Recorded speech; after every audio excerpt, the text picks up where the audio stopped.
¿Qué tal a todo el mundo? En este video, como ya se pueden haber dado cuenta, hablaremos un poco sobre el tema de fractales.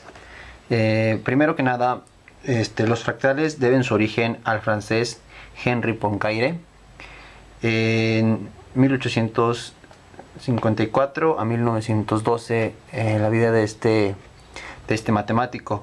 Sus ideas fueron tomadas más adelante por dos matemáticos también franceses, Gaston Julia y Pierre Fatou. Esto en los años de 1918 aproximadamente se comenzó un poco sobre este tema. Hubo un paréntesis en el estudio de los fractales que fue renovado a partir de 1974. Tuvo que pasar un gran tiempo para que las ideas de estos principales precursores fueran retomados. Y fue esto retomado en un impulso digital de manera computacional. El término fractal fue creado en 1975 por el doctor Benoit Mandelbrot, a quien se considera el padre de la geometría fractal. Su trabajo mostraba diversas ventajas del conjunto que pues, hoy lleva su nombre. Fue publicado el 26 de diciembre de 1980. Los matemáticos conservadores del siglo XIX consideraban a las curvas de fractales como las llamaban como monstruos. No las aceptaban ni las creían dignas de exploración porque contradecían las ideas matemáticas de ese tiempo. Por ejemplo, algunas eran funciones continuas que no eran diferenciables, algunas tenían áreas y perímetros como infinitos. Bueno, un claro ejemplo de esto de lo que hablamos es este primer fractal, que es el más famoso conocido hasta este tiempo, que había sido el de Mandelbrot. Es el fractal por el que parte toda la demás ejemplificación de fractales. Los matemáticos del siglo XX tuvieron un serio conflicto para decir quién fue el primero en descubrirlo, el conjunto de Mandelbrot, que es este que estamos viendo en pantalla. Entonces ahora nombraré algunas características que deben contener los fractales. Primero, deberá ser que tienen autosimilaridad. ¿Qué quiere decir esto? Esto quiere decir que si miramos una parte del fractal a mayor escala, parece igual. No logramos distinguir el cambio de escala. Esto en algunos se da de forma exacta, pero no en todos. Por ejemplo, tenemos aquí el copo de Cobb y el triángulo de Sierpinski, que obviamente si acercamos un poco la imagen a los fractales, recortándolos, no lograríamos distinguir qué parte de la imagen estamos viendo. Otra característica es que su dimensión fractal debe ser mayor a su dimensión topológica. Los fractales no son diferenciables en ningún punto. Por ejemplo, está el ejemplo de derivada, en donde hay funciones que tienen derivada y otras que no. Tienen puntos especiales donde no existen. Desde el punto de vista de las curvas, los fractales son extremadamente raros. En este caso que vemos aquí, pues por ejemplo el triángulo de Sierpinski es un poco más, podríamos notar como líneas rectas. En cambio el copo de Cobb tiene un poquito más de curvas, pero a continuación les mostraremos ahorita unos fractales que son un poco más complejos. Mandelbrot propuso la forma de calcular la dimensión de un objeto fractal y demostró que el número que así se obtiene no depende de la escala en que se hacen las observaciones. Otra aplicación, la aplicación de los fractales, digno de una geometría que puede descubrir el universo en perpetuo cambio. Colaboración de John Hobart junto al Dr. Benoit, que es él, en 1979, desarrollando un método para generar las imágenes del conjunto. Comenzaron a trabajar, principalmente el señor que vemos enfrente, que es el Dr. Benoit. Él se dedicó a meter ciertas funciones matemáticas en un equipo, en una computadora, en los píxeles de una computadora. Entonces, gracias a los resultados que iban surgiendo tan extraños, sin secuencia, se fueron generando fractales gráficamente. Se utilizan principalmente los fractales, o se pueden ver en los enzimas, los terremotos, los movimientos de la bolsa, la comprensión de imágenes de un ordenador o la neurociencia. Se ha determinado que los fractales también se dan en la teoría de los circuitos eléctricos y la teoría de la información.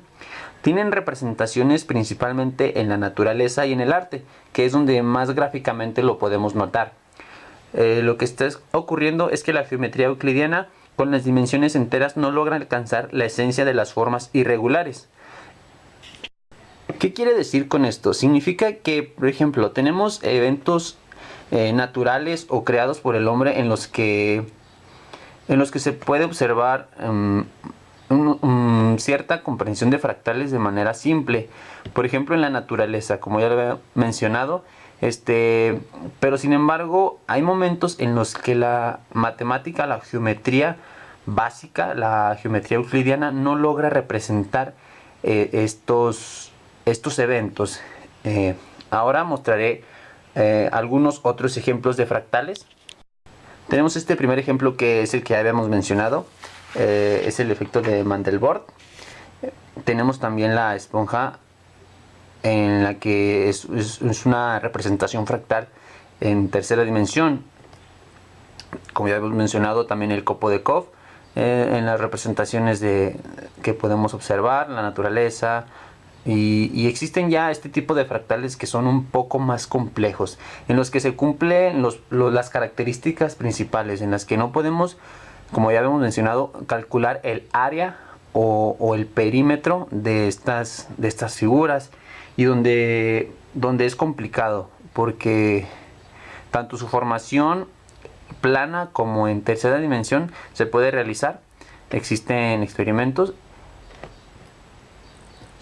y existen una infinidad de fractales que se pueden observar, pero claro, cumpliendo una regla importante. Todos ellos, todos los que estamos viendo a continuación, todos parten y nacen del principal que hemos hablado, que es todos nacen de aquí. Entonces ahora existe una aplicación muy importante, muy interesante, que vamos a trabajar. Es esta.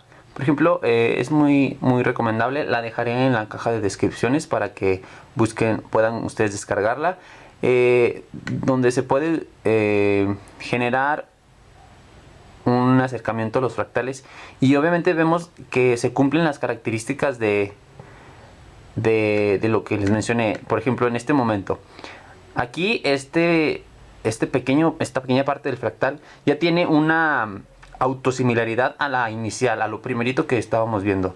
Si yo me alejo de la figura, esta parte que en vista, cuando lo alejamos, se ve muy pequeño, no se alcanza a distinguir incluso ahí, pero tiene la misma forma de la figura principal que estábamos trabajando. Eso es la regla que cumplen los fractales. Es como un ciclo repetitivo de imágenes, y no sabemos cuándo o en qué parte de la figura estamos. Sí, este programa, les digo, les repito, es muy recomendable. En lo particular a mí me llama mucho la atención, porque se puede manejar de muchas maneras. Es muy fácil. Lo dejaré, como ya les mencioné, en la caja de descripciones. Incluso aquí ya se empieza a perder un poco la figura inicial en la que estábamos, pero el ciclo es repetitivo. Si se fijan, hay curvas en las que no es muy fácil trabajar el área y el perímetro. Entonces esto se repite y se repite y se repite y se repite hasta ciertas partes. Entonces espero que con esta breve explicación, y muy básica sobre todo, de lo que es un fractal, ustedes puedan darse una mejor idea y adentrarse un poco a este mundo de los fractales.